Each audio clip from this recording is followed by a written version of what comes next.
Wake up in the morning and I got my beats brewing. Beats brewing, need my beats brewing. Hashtag beats for brewing. Yo, what's good? My name is Shogun. This is my co-host Lazy. Today we're here with Rylan Oz and this is Beats for Brewing. What's up? So what's up, man? How you doing today? I'm doing well. Freaking woke up spicy. You know, feeling hot, feeling good. Yeah. Another day in the life. So tell us a little bit about yourself, man.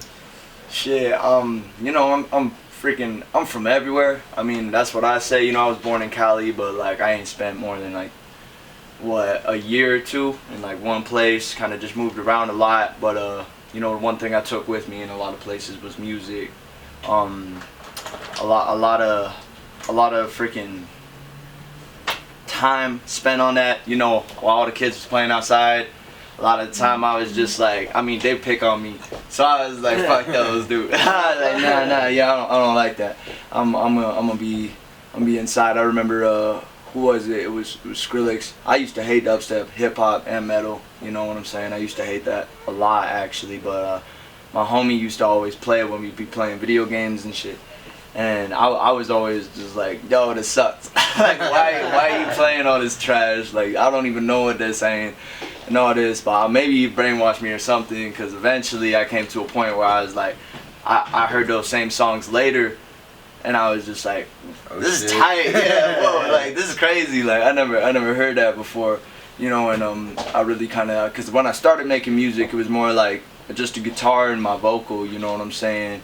And that just because I loved it. I remember me and my mom had a roommate at one point, and he would just play acoustic guitar in the backyard. When I first heard that, I was like, that's crazy. That's what's up. What is that? You know what I'm saying? Like, that sounds wild, you know what I'm saying? So I was like, you need to teach me, and he's all, you know, it's not that crazy, you just put your fingers on it and you strum, you know. I was like, well, that's crazy. So yeah, you know what I'm saying? So yeah, he taught me a couple things. I remember playing around with that for a while, and then finally like coming to a point where that's, you know, I was learning AC/DC and like all that jazz, Pink Floyd, having a lot of fun. Yeah, and then I started picking up singing a lot, and I used to think I was balling and singing, you know what I'm saying? But then you know that first moment when you record yourself, yo, I swear you not, the first time I recorded myself, I thought it was broken. I swear, I recorded myself singing, and I was like, nah, that's not me. I was like, that's not me at all. Yo, I even got my mom in the studio. I was like, mom, it's broken. We need a new headset. Like, it's not recording right. She's all like, are you sure? And I was like, I'm facts. Like, you know, it's done. It's done. And so she got up, she recorded her voice, and I'm like, but that sounds like my mom. I was like, ooh. Yo, that was a heartbreak, but I could tell, you know, could have went one or two ways. You know, I could have been like, I ain't that then, you know, but I was like, nah, I am that. I'm gonna take that, you know, that's mine. So I went, you know, I was practicing hours and hours a night until, you know, I could finally hit one note, and then I'll move on to the next note over and over and over, you know what I'm saying? And then, you know, eventually that evolved into producing, you know, and like I was saying, like Skrillex, I started listening to a lot of his stuff, and I was just like, I never heard somebody do this. Like, they took, who was it? What's his name? There's that one song, you know, My Name is Skrillex, that one track, and he sampled like a Elton John or something, and I was just like, how you make Elton John sound like that? Whoa, that's crazy. So yeah, I was like, I need to be able to do that stuff. Started really like getting into that. I've been producing since I was like 14. Yeah, and that's been like really main focus, you know, on that $5 garage sale computer with the demo version of FL Studio. Those classics. Start somewhere. Yeah, right. You know, and you know, that's what's up though, bro. Like, that's dope that you have like such a musical background, bro, because I seen on like social media that you're in multiple bands too, right?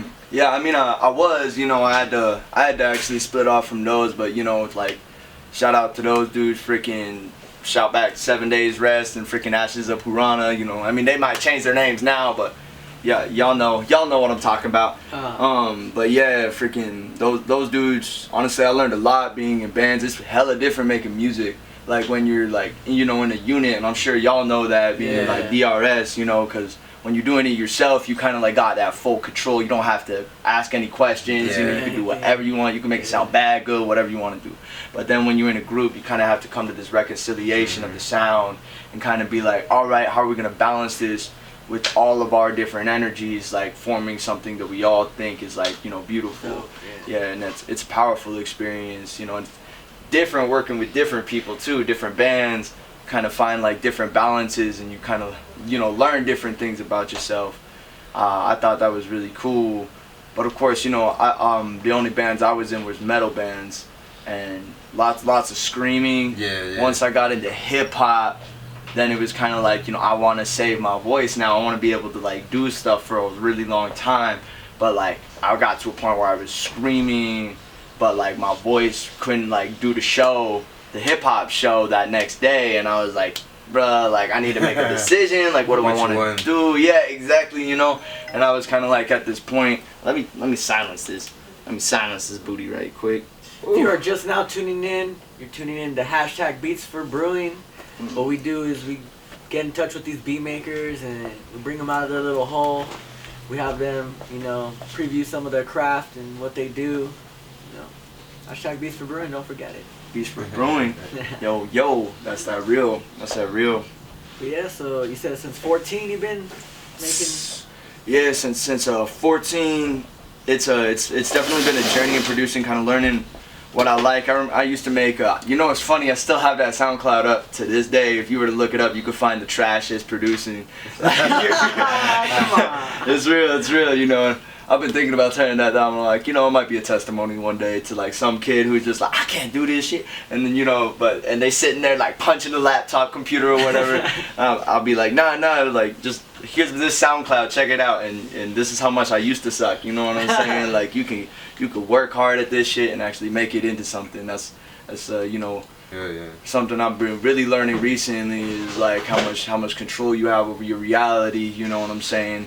And like how much more credit you should get for being able to like do what you do, you know, because I feel like a lot of times people wanna like use the external things going on as a reason for like why the things are the way they are. But like especially as of recently, I've just been seeing like I get to decide what I see, you know what I'm saying? Yeah. Like even in the environment I'm in, I get to decide like what path I look at. Like, you know, it's kind of like one of those, I don't know, y'all watch Naruto? Yeah, you know what I'm saying? You know how Sasuke and Naruto, you know, they had that same background almost, you know, they had that same way, exactly, you know, but you know, it was their perspective. You know, Sasuke always saw it as like vengeance, he had to take something. But Naruto always saw it, he had to give something, you know what I'm saying? That led them down two very different ways, you know, and that brought them, and it still brought them to the same end, but they had very different faces, you know, by the end of it.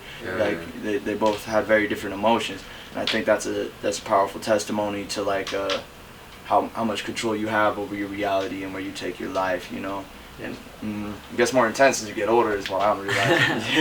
So do you have any, like, do you look up to any producers, like, do any inspire you, like, that are in the industry? You know like a favorite? Yeah. Top 3 or 5? Man, that's a hard one too, because I've been finding a lot of cool different ones. I know Flying Lotus, he's been one of my favorites for a while now. Jay Dilla, always. Monty Booker, I feel like he's kind of underrated as a producer, but if y'all listen to Smino, like, bro, he chops those beats up hella crazy. Yeah, those are some dudes that are guys. Dr. Dre, always, you know, I'd say I definitely started when it came to producing, because, like, you know, Eminem was always in the headphones, Marshall Mathers, LP, and all that. So it was like, bro, Dr. Dre was just one of those producers. Every track was just bumping. I couldn't stop. I could bump that shit right now in my head, you know. Yeah. Those are some dudes that I really look up to. A lot of them kind of like, you know, especially breaking down, kind of like listening to their music. And because I went to a performing arts school for high school, you know what I'm saying? I got in to that by luck, or, you know, by the grace of God. And what's funny, I mean, they didn't really teach me how to produce, but one thing they did teach me was what music was, like the science of it, you know, and kind of like, you know, this isn't just some like magic wand. You don't flicker it and then it's like boop, doo, doo, doo, you know. You like, yeah, there's notes and the things come together and there's like a science to it. Like there's certain frequencies that you can pull together, and I mean frequencies is some other shit, but even just on like scales, you know what I'm saying, like, and you could use different scales, change it around, and kind of just learning what was. I remember the most revolutionary thing I learned was it's just the alphabet. Like once you start at A, you go B, C, D, E, F, G, and then you start over. And I was like, what? Like that's it? I was like, whoa! I thought it was like all the way past Z. Like, no, but it's a lot more like, I guess it's simple in a sense, you know what I'm saying? It's simple, like I guess the tools are simple, but what you can do with them is not simple. You know, you can do some very real complex. Yeah, real quick too. You know what I'm saying? Yeah, very. So I know I was seeing on social medias that you had just released an album not too long ago. Yeah. 808s and bullshit. Go listen to Parachutes. That's what's good. Shit. That's what's up. Yeah, you know how it is. Shogun DRS, Rylan Oz, Parachutes. That shit was tight. You know. Yeah, 808s and bullshit, man. That album, you know, actually, in all honesty, I was thinking about releasing a different album because I had another album ready, and I was excited to drop that album. But then I was, I don't know, I was just kind of like getting real, like, I don't even know what the word would be, but I was just getting real affected, I guess, by like everything that was going on with the world and like in the situations that were really, really, I don't know, influencing me a lot. And I was just kind of took a second where I was like, where are we at? You know, I kind of want to make a statement about this because I feel like this is important, that we should like be able to look at this head on, you know, like what we're dealing with kind of in this society. And I feel like especially in this like capitalistic mind state of like, you know, get that and, you know, get the pack and move, like let's go, like, you know, stack. And for me, it was kind of just like, it was less of like, at first I kind of made it as a judgment. It was more of a judgment, but now I'm realizing it was a reflection, you know what I'm saying? It was a reflection of just kind of like how I saw society and how that, like, how I felt about it, you know what I'm saying? This is really like how I felt, which is hence the title, 808s and bullshit. And if you see the album cover, you know, you have the dude on the front who's having sex with the chick on stage, and then all these emojis, like, you know, making all these faces like, oh, ah, you know, like, ooh, whatever, you know, and then the cameraman pointing at them and shit with the, like, you know, all the bombs going off behind the scenes. Yeah, and it was, I don't know, and I feel like it was pretty blunt, pretty forward. Yeah, you know what I'm saying? But I feel like that's what it needed to be, because I feel like, especially like with where we're going, I feel like a lot of like not just music, but in general, like everything, even the ads, you know, everything's kind of like, you know, in your face. Yeah, you have to like, we have to get the point like right there. Like you have to get it in an instant, because there's gonna be something else, like, you know what I'm saying? But and you might not get that, so we need to capture you like instantly. Yeah. And you know, it's kind of like, it's spooky, but I'm also curious to see like where it goes from there. Like, you know, because if you're just trying to hit the point as fast as possible, like how much faster can you get? Yeah. You know what I'm saying? And it's like, motherfuckers be like, you ever seen Robot Chicken? Yeah, you know how the intro has that chicken like sitting in the thing and he's just seeing mad images flashing hella, like, I don't know what's the way that we consume shit nowadays, bro. It's like, even like when someone listens to an album, bro, like people don't want to put out long albums because people don't have the same attention span that they did back then, bro. And like they, I don't know. It's like crazy. We always talk about, we're like, yo, let's just put out an EP instead of an album. Yo, like, once you get so many, it's like, come on. I feel that, yo. I was actually, I planned on making, the album was supposed to be 14 tracks. No lie. It was supposed to be 14. And even that for me was kind of like, it's hard to choose, bro. Yeah, like, right. You know, especially when you're making so many, it's just like, damn, but these sounds are good. And then, but yeah, this was honestly the biggest lesson for me, was kind of just like realizing, like, even though like all of it's good and I had that whole concept, like, I kind of wish it was a lot shorter, because I feel like there was a lot of unnecessary songs in there that, like, you know, I already made the point, and a lot of it was kind of just pressing the point a little deeper, but it wasn't necessary. I think it was a good album, bro. I listened to that shit. Hell yeah, appreciate that. I listen to that shit like a few times a week, probably, bro. Like, oh, man. Especially like Fun, bro. That shit's so fire, bro. Ooh, like, I love that one. Fun. Oh. And then Bang with Torch, bro. Ooh. That shit's fire, bro. Yeah, but oh man, I was fire. psyched as soon because what Torch sent me back his verse on that shit. And I was like, whoa, okay, I'm a hop on like another shit right after that. I'm gonna plug in, you know what I'm saying? I can go out like that. Yeah, I can go out like that. I was like, whoa. Yo, so yeah, I had to. No, that shit's fire, bro. Like comparing it to like, I listened to the one that you put out last year. That one's fire too, bro. But this 808s and bullshit, bro. That's like on a whole different level, bro. Even production wise, bro. Like, damn. It reminds me of Kanye's 808s and Heartbreaks actually a little bit, bro. Like, fuck, yeah, the that's production good. on that shit. Not rapping wise, but the production on it. The way you use those 808s, bro. That shit's fire. And it's like not all the way rap, like the way you're using like. Your other musical backgrounds and that shit too, you can tell, bro. That's nice. Thank you very much. Actually, that so appreciated. Like, you know, and it's funny that you mentioned Kanye because I personally think he's a musical genius. I don't know if he's a genius. Musically though, yeah, but musically, that dude is a real inspiration. I used to not like him at all. You know, I used to like. Try not to like his music, you know what I'm saying? Because I didn't like him, but you know, fuck that, fuck that energy, you know what I'm saying? Like, cause he's good, he's real good, and even like he just released Yay, and I heard that album and I was like, you know, oh, man, I love his music, man, and even his lines are just like that make me think, you know, they make me sit down and like self-reflect, and that's honestly any artist that can do that has my respect, man, for sure, you know what I'm saying? That's real good. Love it. So, like, what other have you like produced for any other artists around here, or you just produce for yourself mostly? Yeah. Well, I mean, y'all know Ree. Y'all know Judah. Yeah. You know what I'm saying? I still produce for Judah. I was producing for Ree, and me and him were in a rap group called Part Timers with the homie Rain too. Or Hunter, you know, except we all went by, I went by the same name, except I was just Oz, I wasn't Rylan Oz yet, you know, but it was, you know, Oz, Ree was Azaz, I remember that. Yeah, and then freaking Hunter was Azimuth, and that was kind of our thing, and we did Part-Timers for a minute, that trailed off a little bit, we kind of started focusing on our own stuff, and then I taught Ree how to produce.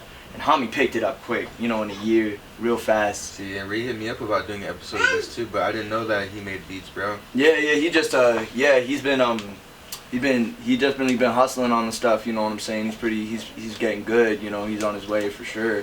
And then I produced for Judah as well. He's fun too. He's fun because he's very, very open-ended about his sound, you know, I think it's respectful because it leaves a lot of room to be able to be like, all right, like what are we gonna push out today? You know what I'm saying? That's fun. But also, who else? I just did a album this last year, like for Lil Ludwig down in Las Cruces with YPC. Hood Phony, check that out. Hood Phony, Lil Ludwig on Spotify, all that. Produced by your boy. Too, correct. Lil Ludwig laid down some gas verses on my album. I was like, I love working with Ludwig, man. He's tight. I produced his whole thing, you know. That was fun. I honestly enjoyed that a lot. That was probably like one of my first projects that was like, you know, it was kind of outside the circle, you know what I'm saying, where producing for another artist that like I didn't just come up with. Yeah. Like, and I was like, this is really dope, you know, this is a different style, and it's almost like learning how to like work with somebody with a different style too. And he was also like one of the first artists who was like heavy with auto-tune that I worked with, and I thought that was hella exciting for me because it was like, you know, taught me a lot. A little bit creative too, and like try some new shit. Exactly, you know, very inspiring, you know, working with Ludwig. Hells yeah, you know, shit, I'm trying to think, and then I produced for my boy Bonafide Effect too. He ain't got music out yet, but oh my god, once he releases this shit, I swear it's gonna drop like bombs. Like I swear And the on that shit he everything. performs at Luna's release? Yeah, nah, it's all unreleased. It's all, Damn. yeah, all that's unreleased, man. But like, and it ain't even mixed. You know what I'm saying? Like, so like, once it all gets souped up, I just know. Cause every time I be showing homies, they like, "Who is this?" Like, you know what I'm saying? And yeah, no, but homie's got it. You know what I'm saying? So, producing for Bonafide is also real fun, especially cause one thing I find is working with him is he's got an energy to you know, him, which make it's almost like he like very much knows what he wants, and I feel like me and him like share a very easy vibe. So like, you know, he doesn't even really have to say it. Sometimes it's almost like we connect on a level to where it's just like, yo, can you? Yeah, I got you. You know, it's like, you gotta say that. Exactly. You know, we could pull it together easy. He's a really easy artist to work with, especially for me. You know what I'm saying? I feel like me and him share a very similar imagination when it comes to what sounds we want, and that's cool. That's cool. You know, that's a fun experience too. How's yeah? So I had just brought up La Luna. Let's talk about that a little bit, bro. Yeah. Tell them about what La Luna is. I was telling our engineer Jen about that, and she said she wanted to pull up one of these Fridays. Hells yeah, you know, definitely. La Luna Bakery, you know what I'm saying? 5th and Lead, what's it? 317 5th Street, Southwest, 87102. That's the Addy. You know, pull up. We got every first and third Fridays. We do hip hop nights. That's called the after party. You know what I'm saying? Always banging hip hop. Whoever's down to perform. These homies did that, and they fucking killed the set. Did like a 30-minute set, bro. I was tired as fuck. Oh man, but motherfuckers love that shit, bro. Motherfuckers was bouncing to that shit. Yeah, that was gas. You know what I'm saying? And it's evolving in cool ways. We just did our first lo-fi days.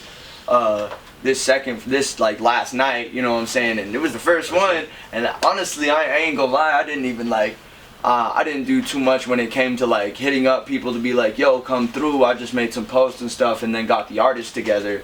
But what was crazy to me was like, yo, it showed out hella heavy. I was like, this is the first night, you know, people just found out about this like this week, you know what I'm saying, but it showed out hella heavy. You know, mad new faces as well as like old faces and like similar faces. Like I was like, this is some cool shit, like to see, especially like this is a community, you know, and Albuquerque's small, like you know, so like to see people show out and show love like that for local artists. You know, I wasn't even on stage, you know, I just got to see other artists perform. Bro, that was some beautiful experience to be able to be a part of that, you know, and it's a blessing, you know. I want to real quick shout out to Kid Plastic, freaking Emotions, and God Phase, you know what I'm saying. Y'all put that together hella easy, you know, and homie Amaya, y'all did some dope stuff last night. That was sick.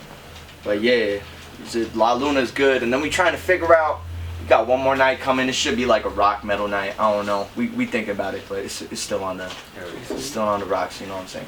Bro, that's why I'm excited about the show we got on the 21st. It'll be Dead Rapper Society, Rylan Oz, Torch, DJ Enrit, and then there's gonna be like 4 rock bands too. Yeah, there's gonna be rock bands. Oh, bro, this is gonna be crazy. Yeah, this shit's gonna be turned up and turned out. Oof, I'm excited to see what's gonna happen. Yeah, it's gonna be dope, bro. It's gonna be dope. Yeah, I like Eclipse too. Honestly, it's I like how their stage is like catty cornered, bro. Yeah, exactly, and like the art that they have on the back wall with that crazy like, you know, Black Garden of Eden shit. Yeah, that's just ill. I love that. It's definitely dope.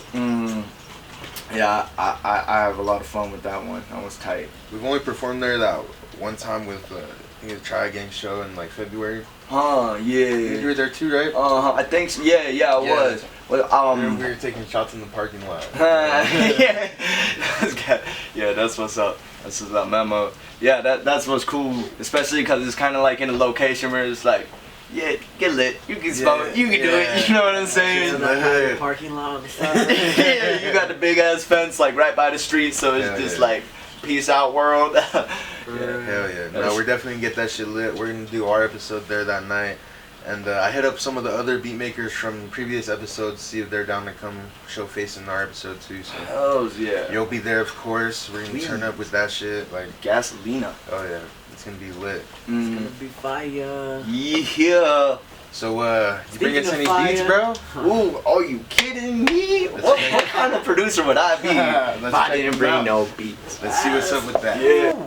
You are back with Beats for Brewing. Right now we're just, gonna get into the mix here and see what kind of beats he has to offer. Check it out. Hells yeah. Hell yeah. I don't even know. My name's for my beats. I like some other stuff. This one's 7:45 in the after. I liked it. This was an old beat. I just actually picked this one up recently and kind of re-edited it. Oh shit. I like that trippy, kind of like lo-fi trap sound. I dig that stuff. If y'all know Massive, I like making them pads move around. This one used a lot of filters on a lot of the synths, and then also wanted to kind of, I don't know, breath. I like the breath of life feel, you know what I'm saying?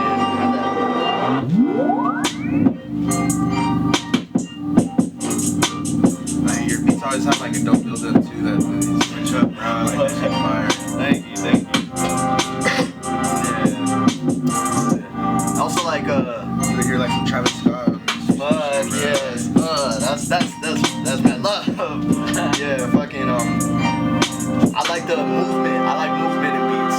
Like I like simple beats, but at the same time I also like when simplicity keeps morphing, manifest. I like the manifestation.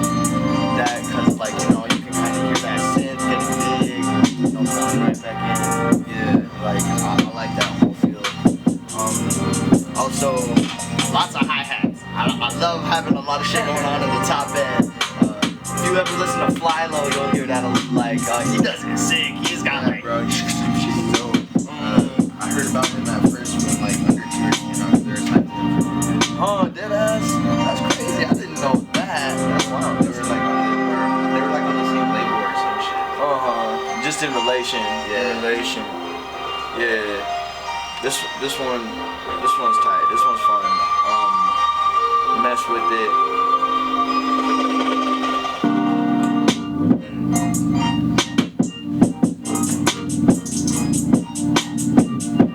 Yeah, that shit's dope, bro. It's like I said, like some Travis on some like maybe Tyler. Oh hell yeah, that's gas. This one, yeah, keeps that flow. I also like one thing about my beats is I used to overcomplicate them a lot, like in a sense where I would just change it up like so much to the point where it would sound like a different beat by the end of it. But like now, especially when I started rapping a lot more, I'm starting to realize I get to let the vocal do a lot of that work. The beat is the beat is supposed to be like a pocket, and your vocal can just sit down in it. If that pocket's like changing all the time, then your vocal has to like move around it, you know what I'm saying? So when you just kind of let that pocket sit, I feel like it gives the vocalist a lot more room to mess around and just do things. So then you could, from there, chop up the beat and get really into it, and I feel like songs can get pulled out. Yeah. This one, freaking the baby. If you get this beat, bruh, I'm gonna get you this beat. Holy crap! I wanna hear him over this beat. I swear. I don't know why, but I feel like he's on this.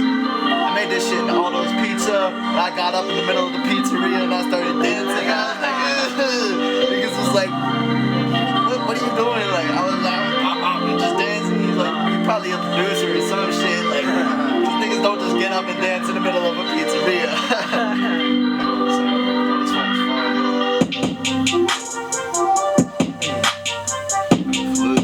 Yeah, you know what I'm saying? I like them ethnic instruments. Once I'm able to fly around and stuff, I want to go like overseas and have like them authentic players. I like Asian inspired beats and shit. Yeah. Like them. What's that one thing that's like that, like I forget. It's like the Kodo or some shit. This one's cool.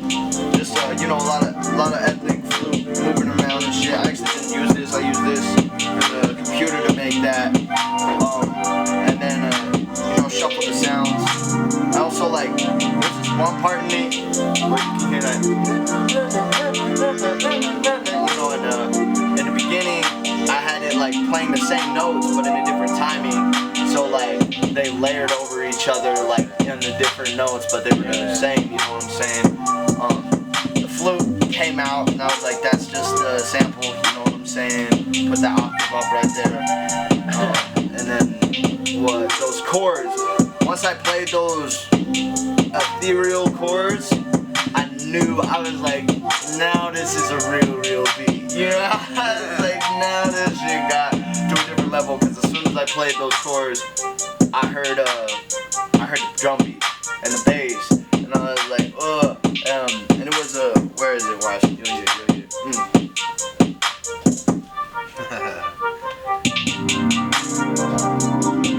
Seven, bringing it that easy, and that minor right there. But right here was turned that minor into a major. You know, it kind of gave it this feeling that was like, what?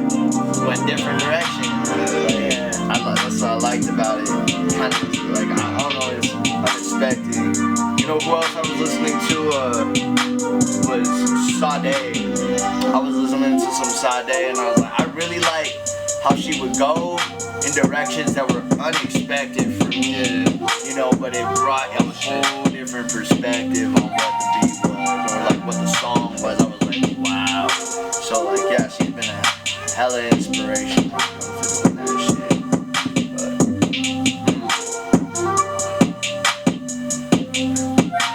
So you're just trying to get the email so you can send it to him? yeah, bro, yo. Load his Instagram, bro. I'm saying, I am. And send it to his DMs. Fuck it. Bro, you know how many rappers actually answer me back in their DMs, bro? Like, bro, I put up underachievers for, what was actually AK underachievers, bro. I was like, yo, how much for feature? He told me 3,000 each, or 10,000 for both of them on the same track, bro. I'm like, Crazy, yes, yo, they probably making racks. Kasky told me 2,000. Shit. Gino Marley, like, what did he told me? He told me 1,500.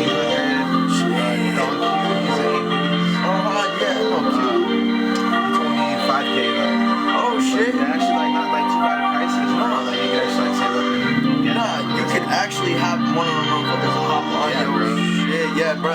You know, one thing I realized, especially in hip hop, bro, a lot of it like is just a grind. You know, once you make that movement, start getting racks, then you can start making real moves in hip hop. Yeah, this shit's called Cloud Walker.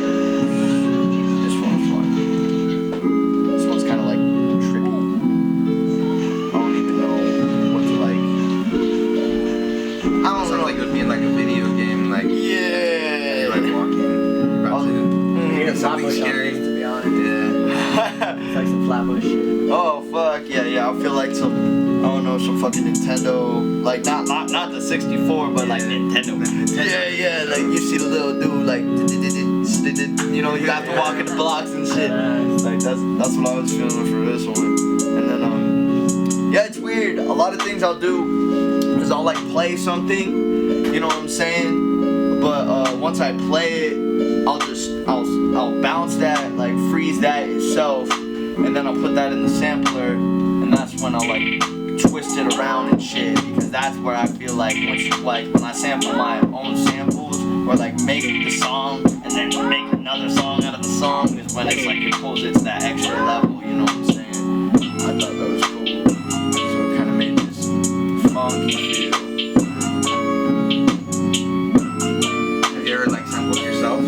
Yeah, bro, we were talking about that. We were like, bro, I want to get a beat that's like, you know, like Suicide Boys beat, where they sample like Day 6, bro, sample like one of our songs, like, that should be lit. Yeah, that's like, on your own sample, bro. That's the one. Yeah, that's who was it? Me and my homie were talking about that, bro. I wanted to make like a EP out of one sample. I wanted to use like the same sample, or like, you know, use the first song, and then the second song is a sample of the first song, and then the third song is a sample of the second song. You know what I'm saying? Like just crazy shit like that. I thought that'd be trippy to like bring around. Like they probably wouldn't even like notice unless like you really listen. Bro. Yo, right. That's one of those things where like you'd have to like probably be in hip hop, or like, you know, even a producer or some shit, like so they can recognize that shit. Yeah, exactly. You'd be like, how did they make this? Wait a minute, That's that lyric from the last song. That's crazy, yeah. You're tuning in to hashtag Beats for Brewing. We're sitting down with Rylan Oz, checking out some of his beats right now. Don't forget to stop in at Southern Royalty Studios. Check out the beat pool. We got him along with all the other producers on Beats for Brewing in there. 10 beats each, so you can catch you a really cheap beat. Stop in. Yeah, hell 1915 Manal Boulevard. Quality. What's good? Yeah. Shout out these dudes, DRS and this. You know what I'm saying? Appreciate it, man. Mad love to these guys. Yo, I want to say something too. You're the youngest dude we've had on here so far, bro. Shit. Mad love. Namaste. Honor. Straight up. Hell yeah. Yeah, that's it. That's it for me. That's that beat. I didn't outro this one. Wake up in the morning and I got my beats brewing. Beats brewing, need my beats brewing. Hashtag Beats for Brewing.